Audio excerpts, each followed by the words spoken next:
নিচে নেমে নিলয় দেখল তিথি তার দিকে করুণ চোখে তাকিয়ে আছে। দেখেই বোঝা যাচ্ছে তিথি প্রচণ্ড টেনশনে আছে। আবির সোফায় বসে রিয়াদ হোসেনের উদ্দেশ্যে বলতে লাগলেন, আঙ্কেল, আমাদের কোনো আপত্তি নেই এই বিয়েতে। আবিরের এই কথাটি শুনে তিথির টেনশন যেন মুহূর্তেই হাওয়া হয়ে গিয়ে চোখে মুখে এক আনন্দের ঝিলিক ফুটে উঠল। আবির আবার বলে উঠল, কিন্তু আমরা চাচ্ছি বিয়েটা আনুষ্ঠানিকভাবে কিছুদিন পর করতে। কারণটা আপনাদের আমরা আগেই বলেছি। ঠিক আছে, আমাদের তাতে কোন আপত্তি নেই, তবে আমরা চাই কিছুদিনের মধ্যেই অন্তত এনগেজমেন্টটা করিয়ে রাখতে। যদি আপনাদের মতো থাকে তবেই আমরা এগোবো এই বিষয়ে।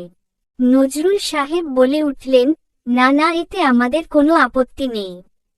তাহলে আমরা পরের সপ্তাহেই তিথি এবং নিলয়ের এনগেজমেন্টের অনুষ্ঠানটা আয়োজিত করব। ঠিক আছে। তারপর আরও কিছুক্ষণ গল্প করে দুপুরে খাওয়া দাওয়ার পর নিলয় এবং রিয়াদ হোসেন বাড়ি ফিরে গেলেন। রাতে নিলয় তিথিকে ফোন দিল। তিথি ফোন রিসিভ করতেই ওপাশ থেকে নিলয় বলে উঠল, পাখি, কি করো? তেমন কিছু না। আচ্ছা, তখন মুখটা অমন করে রেখেছিলে কেন? আসলে আমি ভয় পেয়ে গিয়েছিলাম, তখন ভেবেছিলাম ভাইয়া হয়তো আপনাকে উল্টোপাল্টা কোনো কথা বলেছে। ও তাই বুঝি। তা ম্যাডামের কবে থেকে আমার জন্য চিন্তা হচ্ছে?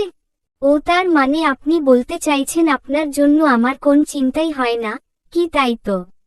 কিছুটা অভিমানী সুরে বলে উঠল তিথি। আরে পাখি, আমি কি তাই বলেছি নাকি? আচ্ছা বলতো, ডিনার করেছো তুমি? হ্যাঁ, কিছুটা মন খারাপ করে। পাখি প্লিজ মন খারাপ করো না।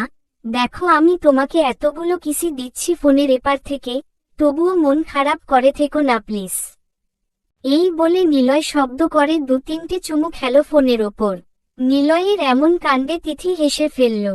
তারপর বলল, মন খারাপও করতে দেবেন না আপনি আমাকে, তাই না? উহু, না। কেন? কেন মন খারাপ হতে দেব তোমাকে শুনি? নিজের কলিজাকে কি কেউ কোনোদিন কষ্ট পেতে দেয়? আই লাভ ইউ নিলয়, হুট করে তিথি বলে উঠল। তিথির মুখে এমন কথা শুনে নিলয় অনেকটাই অবাক হল, কারণ এই প্রথম তিথি তাকে সরাসরি আই লাভ ইউ বলেছে। কিছুক্ষণ চুপ থেকে মুচকি হেসে বলে উঠল, আই লাভ ইউ টু পাখি। আচ্ছা, নিশি কেমন আছে এখন? এখন মোটামুটি সুস্থ আছে, তবে হাঁটতে পারে না খুব একটা ভালো করে। ও ডোন্ট ওয়ারি, সব ঠিক হয়ে যাবে। নিশি, অনুষ্ঠানের দিন আসবে তো? হ্যাঁ আসবে, কালকে ভাইয়া যাবে ওদের বাসায়। ও ভেরি গুড। পাখি, জানো আমার বিশ্বাসই হচ্ছে না যে এত সহজে আমি তোমাকে পেয়ে যাব। হ্যাঁ আমারও তাই।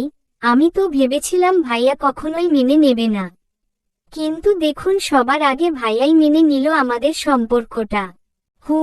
আরও কিছুক্ষণ কথা বলার পর নিলয় ফোনটা রেখে দিলে। সকলে তিথি ডাইনিং টেবিলে বসে পরোটা আর ভাজি খাচ্ছিল। ঠিক এমন সময় আবির রেডি হয়ে নিচে নামল। আবিরকে দেখে তিথি জিজ্ঞাসা করল, কিরে ভাইয়া, এত সকাল বেলায় তুই কোথায় যাচ্ছিস? আর তাছাড়া আজকে তো তোর ছুটি।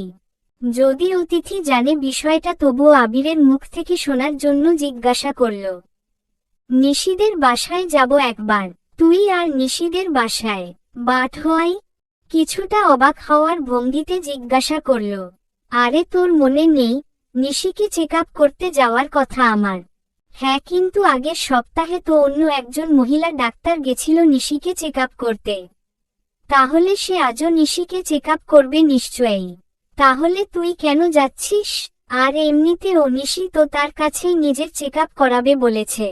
আমি আঙ্কেলকে কালকে ফোন করে বলেছি যে ওর চেক আপ আমিই করব, আর ওই মহিলা ডাক্তারকে আসতেও বারণ করে দিয়েছি। নিশি জানে এই কথাটা। I don't care. এমনিতেই ও আগের সপ্তাহে জেদ করে নিজের চেক আপ অন্য একটা ডাক্তারের কাছে করিয়েছি, আর আমাকে বলার প্রয়োজন বোধ করেনি। যদি না আঙ্কেল ফোন করে আমাকে বলতো তাহলে তো আমি জানতেই পারতাম না। তিথি কিছুটা খোঁচা মেরে আবিরকে বলল, তাতে কি হয়েছে ভাইয়া? তোর তো ভালোই হলো, কষ্ট করে আর তোকে ওদের বাসায় যেতে হবে না, আর নিশিকে অসহ্য করতে হবে না। তিথি আবারও কিছুটা করুণ দৃষ্টিতে তিথির দিকে তাকিয়ে তিথি বুঝতে পারল আবির কষ্ট পেয়েছে তার কথায়। কারণ আবির তখনই তাকে তিথি বলে ডাকে যখন সে রেগে থাকে তিথির উপর আর না হয় খুব কষ্ট পায় তিথির ব্যবহারে। তিথি কিছু বলতে যাবে তখনই নজরুল সাহেব নিচে নামলেন আর আবিরকে উদ্দেশ্য করে বলে উঠলেন, কোথায় যাচ্ছিস এখন? এই তো বাবা নিশিদের বাসায় ওর চেক আপ করতে। ও আচ্ছা ঠিক আছে। তিথির এনগেজমেন্ট হবে তার আয়োজন করতে হবে তো, এখনো কিছুই শপিং করা হয়নি। বাবা আমার সব মনে আছে, তুমি এসব কিচ্ছু চিন্তা করো না, আল্লাহর রহমতে এনগেজমেন্টের অনুষ্ঠান ভালোভাবেই হবে। আচ্ছা ঠিক আছে, তুই বরং আগে নিশিদের বাসায় যা। এই বলে আবির চলে গেল। নিশি খাটে হেলান দিয়ে বসে আছে আর তার ঠিক পাশেই চেয়ারের উপর বসে আবির তাকে চেক আপ করছে। নিশিকে দেখেই বোঝা যাচ্ছে সে প্রচণ্ড পরিমাণে বিরক্ত আবিরের উপর, কিন্তু আবির সেটা বুঝেও কিছু বলছে না, চুপচাপ চেক আপ করে যাচ্ছে তাকে। আবিরের ঠিক পাশেই নিশির বাবা এবং মা দাঁড়িয়ে আছে। আবির নিশির বাবাকে উদ্দেশ্য করে বলে উঠল, আঙ্কেল দেখেছেন ডাক্তারটা পায়ের ব্যান্ডেজগুলোও ভালো করে করেনি, এমনকি ওষুধও দেয়নি ঠিক মতন। তাই নাকি বাবা? এই জন্যই আমি চাইছিলাম না অন্য কেউ ওকে দেখুক, কিন্তু এত জেদ করে আজকাল যে আমাদের কিছু বলতেই দেয় না। আপনারাও বাওর জেদ পূরণ করেন কেন? বেশি জেদ করলে হাত পা বেঁধে না খাইয়ে ঘরে বসিয়ে রাখবেন। দুদিন না খেয়ে থাকলেই তখন দেখবেন সব জেদ ফুস হয়ে গেছে। নিশির পায়ে ব্যান্ডেজ করতে করতে আর চোখে নিশির দিকে তাকিয়ে আবির বলল কথাটা। আবিরের কথা শুনে নিশি তেলে বেগুনে জ্বলে উঠল। তারপর তার বাবার দিকে তাকিয়ে বলতে লাগল, কই বাবা, ব্যান্ডেজ তো ঠিকঠাকই করা ছিল, আমি তো কোন ভুলই দেখতে পাইনি। এবার কেউ যদি ইচ্ছা করে ডাক্তারের ভুল ধরে নিজেকে ফেমাস করতে চাই তাহলে কিছু করার নেই। নিশি কি হচ্ছে কি এসব? আবির এত কষ্ট করে এখানে এসে তোকে চেক আপ করে যাচ্ছে, যাতে তোর কোন ক্ষতি না হয়, আর তুই কিনা ওকে উল্টোপাল্টা কথা শুনেছিস। মা আমি তো চুপ, একদম চুপ। বড় বেয়াদব হয়ে উঠছিস আজকাল তুই। মায়ের এমন ধমকে নিশি খুব কষ্ট পেল।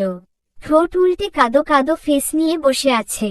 নিশির ওমন ফেস দেখে আবির মুচকি মুচকি হেসে বলে উঠল, থাক আন্টি, ওকে বকতে হবে না, বাচ্চা মানুষ না বুঝে বলে ফেলেছে। না বাবা, আজকাল ও বড় বদমাইশি করছে। কেউ উপকার করতে আসলে যে তাকে ধন্যবাদ দিতে হয় সেই জ্ঞানটুকুও নেই ওর। রাগী চোখে নিশির দিকে তাকিয়ে বলে ওর মা। মায়ের অমন শক্ত শক্ত কথা আর আবিরের এমন হাসিমাখা মুখ দেখে নিশির রাগ আরও বেড়ে গেল।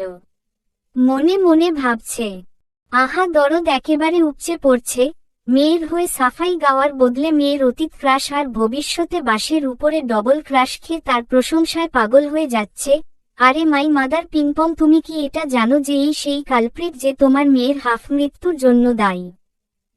জানো না তুমি? তাই তো, কেউ বললে তো জানবে। আর এই যে ক্যাবলাকান্ত, আপনার হাসি যে একেবারে থামছেই না। খুব হাসি পাচ্ছে আমাকে দেখে, তাই না? হাহা, আমার মা তো আর জানে না যে তার এই সুইটু মেয়ের অ্যাক্সিডেন্টের পিছনে তুমি আছো। যদি জানতো তাহলে তোমাকে ঝাঁটা পিটাই করে বের করতো আগে বাসা থেকে। আবিরের কথায় নিশির ভাবনার ছেদ পড়ল। আসলে আমি যদি আমাকে ফেমাস করতে চাইতাম তাহলে এখানে আসতাম না। নিশির দিকে তাকিয়ে কথাটা বলল। আবিরের কথাটা শুনে নিশি তার দিকে তাকিয়ে মুখ ভেঙচি দিল, তারপর অন্য দিকে ঘুরে গেল। নিশির এমন কাণ্ডে আবির হেসে ফেলল। আচ্ছা বাবা তুমি বসো, আমি তোমার জন্য খাবার নিয়ে আসছি। আচ্ছা আন্টি। মা তুমি বসো না এখানে, আমার পাশে খাবার আনার কি দরকার আছে এখন? উনি নিশ্চয়ই খেয়ে এসেছেন বাড়ি থেকে। নিশি এসব কি বলছিস? তুই পাগল হয়ে গেলি নাকি? বাবা তুমি ওর কথায় কিছু মনে করো না। না না আন্টি, আমি বাচ্চাদের কথায় কিছু মনে করি না। আমি মোটেও বাচ্চা নই। মুখ ফুলিয়ে নিশি বলে উঠল। না না, তুই একটা তালগাছ। নেই হয়েছে এবার। আন্টি আপনি যান, আমার জন্য খাবার নিয়ে আসুন, আমি বাড়ি থেকে কিছু খেয়ে আসিনি। আনছি, তুমি একটু বসো। এই বলে নিশির মা চলে গেল। যদিও আবিরের খাওয়ার ইচ্ছা নেই তবুও নিশির সাথে কথা বলার জন্যই সে খাওয়ার কথাটা বলল। এদিকে নিশির বাবাও অফিস থেকে জরুরি কল আসায় বাইরে গিয়েছে কথা বলছে। নিশির তো প্রচুর বিরক্ত লাগছে। আবার সাথে একটু ভয়ও লাগছে। এই জন্যই সে তার মাকে তার পাশে বসতে বলেছিল। নিশিকে চুপ করে থাকতে দেখে আবির বলে উঠল, চলবে।